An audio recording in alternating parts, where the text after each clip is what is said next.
মুর্শিদাবাদের এতগুলো জায়গায় ঘটনা ঘটেছে, মুখ্যমন্ত্রী বলছেন ধুলিয়ানের দুটি ওয়ার্ডে দাঙ্গা হয়েছে, স্থানীয়দের সঙ্গে বহিরাগতদের কিছু চক্রান্ত আমরা নিজেরাই ফাঁস। মিথ্যেবাদী মুখ্যমন্ত্রী। ঠিক বলেছো। উনি ডিসেম্বর মাসে জিয়াগঞ্জ আজিমগঞ্জে গিয়ে মালদা মুর্শিদাবাদের মুসলিমদের দায়িত্ব দিয়েছিলেন হিন্দুদের দেখভাল করার। না না, কাজটা ঠিক হয়। ইনার মতো তোষণবাজ, ইনার মতো মিথ্যেবাদী, এনার মতো নিষ্ঠুর, প্রতিহিংসা পরায়ণ রাজনৈতিক নেতৃত্ব বাংলাতে কেন, গোটা ভূভারতে একজনও নেই। নিঃসন্দেহে তুই ঠিক কথা বলেছিস।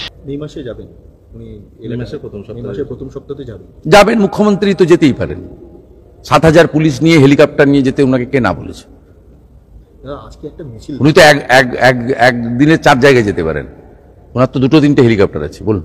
বলছে আজকে একটা মিছিল দেখা গেল, সেটা একটা শিয়ালদা থেকে ধর্মতলা আর হাওড়া থেকে হিন্দু সংগঠন, বিরাট বড় প্রভাব পড়ছে সেখানে, প্রচুর হিন্দুরা বিভিন্ন গাড়িতে ধ্বজ লাগিয়ে দিচ্ছে, যেটা ঘটনা। হ্যাঁ, প্রভাব পড়ছে, সেটা কিসে দেখতে চাইছেন বলুন? মানে এটা কিসের প্রভাব পড়বে? না না, আপনি কি চাইছেন? প্রভাবটাকে প্রভাব পড়বে নাকি না এটা হিন্দুদের জাগরণের ক্ষেত্রে? না, ইলেকশনে প্রভাব তো পড়েছে, কিন্তু ভোট দিতে তো দেবে না। জীবনতলার হিন্দুরা তো ভোট দিতে পারবে না, ভাঙড়ের হিন্দুরা তো ভোট দিতে পারবে না। মিনাখা হাড়োয়া কতবার বলবো? প্রত্যেক দিন বলি, রাষ্ট্রপতি শাসনে নির্বাচন যদি ইলেকশন কমিশন অফ ইন্ডিয়া না করে, 50% নিচে যেখানে হিন্দু আছে সেই হিন্দুকে ভোট দিতে দেওয়া হবে না। সেটা ক্যানিং ভাঙড় অব্দি যাওয়ার দরকার নেই, বালিগঞ্জ আর কসবাতে গেলেই পেয়ে যাবেন। বালিগঞ্জ কসবাতেই আপনার গার্ডেন ব্রিজ, মেটিয়া ব্রিজেই পেয়ে যাবেন, অত দূর যেতে হবে না। আমি আপনাকে স্পষ্ট বলে দিচ্ছি, দেওয়াল লিখন খুব স্পষ্ট, 50%-এর কম যত মিছিল মিটিং করুন, যাই করুন না কেন, যত সাংবাদিক সম্মেলন করুন আর যাই সোশ্যাল মিডিয়াতে দিন, ইলেকশন কমিশন যদি নির্বাচনের সময় রাষ্ট্রপতি শাসনে ভোট না করেন, 50%-এর কম যেখানে হিন্দু আছে সেখানে হিন্দুদের ভোট দিতে দেওয়া হবে না। আর কালকে যে প্রশ্ন আমি তুলেছি, আবার সে কথা রিপিট করছি, হিন্দু যেখানে সংখ্যায় কম, যেখানে মুসলিম মহল্লার উপর দিয়ে হেঁটে গিয়ে বুথে ভোট দিতে হয়, সেখানে যদি হিন্দু মহল্লা বা আদিবাসী মহল্লায় আলাদা বুথ না করেন, যেখানে মুসলিম মহল্লা আছে সেইখান দিয়ে হেঁটে গোবেচারা হিন্দুরা, শান্ত হিন্দুরা, নিরীহ হিন্দুরা, একটা ইট ছুটতে না জানা হিন্দুরা, তারা সেই মুসলিম পাড়া পেরিয়ে বুথে গিয়ে ভোটটা দিতে পারবেন না।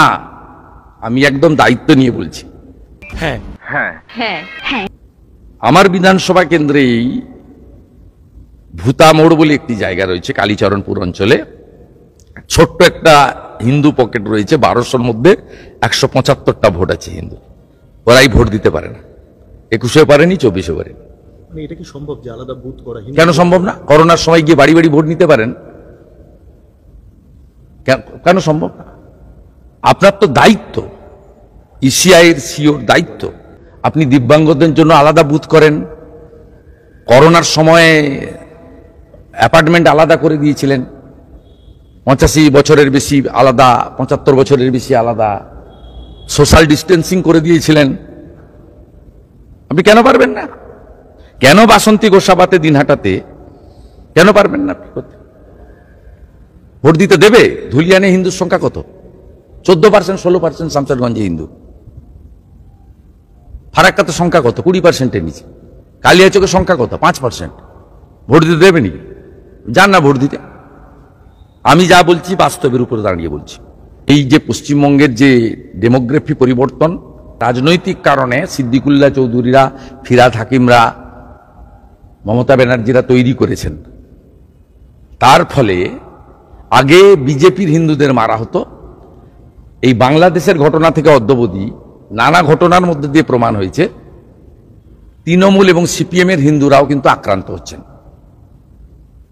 আমি 19 সালে তৃণমূলের মধ্যে থেকে রিলিফ করেছিলাম নিমতিতাতে, 68টা দোকান ভেঙে দিয়েছিল লাইন করে, একটা মুসলিমদের দোকান ছিল। এবারে আমি মোথাবাড়ি ঘুরে এসেছি, বাকি জায়গাও আমি যাই, খোঁজ রাখি, কোর্টের অর্ডার নিয়ে অবশ্যই। আমাকে একমাত্র আমি যাকে ঢুকতে দেওয়া হয় না, বাকি সব দলের সব নেতা এলাও আছে। সেখানে ডাইরেক্ট আমি মোথাবাড়িতে 4 জায়গায় গিয়ে দেখে এসেছি, 5টা দোকান আছে, 2টো হিন্দু দোকান, 2টো হিন্দু দোকান ভাঙা হয়েছে। সেই হিন্দু দোকানে কিন্তু ধ্বজ লাগানো নেই, নাম লেখা নেই। অন্নপূর্ণা ভান্ডার, মা কালী ভান্ডার, নারায়ণ মিষ্টান্ন সেন্টার লেখা নেই। দে নোজ এবং মার্ক করে করা হয়েছে। তাই আমি বলছি, যেখানে হিন্দুর সংখ্যায় কম, তাদের যদি ভোট দান করার অধিকার ইসিআই দিতে চায়, এক রাষ্ট্রপতি শাসন, দুই হিন্দু মহল্লাতে, আদিবাসী মহল্লাতে আলাদা বুথ স্থাপন করে তাদের ভোটদান করার ব্যবস্থা করা, যাতে তাদের মুসলিম মহল্লার উপর দিয়ে যেতে না হয়। এর জন্য দায়ী মমতা ব্যানার্জি। মমতা ব্যানার্জি 2023 সালে রামনবমীর আগের দিন রেড রোডে 100 দিনের কাজ নিয়ে ধর্ণা দিচ্ছিলেন। সেখানে তিনি প্রথমবার এটার সূচনা করেন যে মুসলিম এলাকা দিয়ে রামনবমীর মিছিল যেন না যায়। স্বাধীনতার পরে কেউ বলেনি। আমি স্বাধীনতার পর সব মুখ্যমন্ত্রী বা নেতাদের দেখিনি, যাদের দেখেছি তারা কেউ বলেননি। তারা মমতা ব্যানার্জি মুখ্যমন্ত্রী হওয়ার আগে যারা যারা মুখ্যমন্ত্রী হয়েছেন কেউ বলেননি যে রামনবমীর শোভাযাত্রা যেন মুসলিম এলাকা দিয়ে না যায়।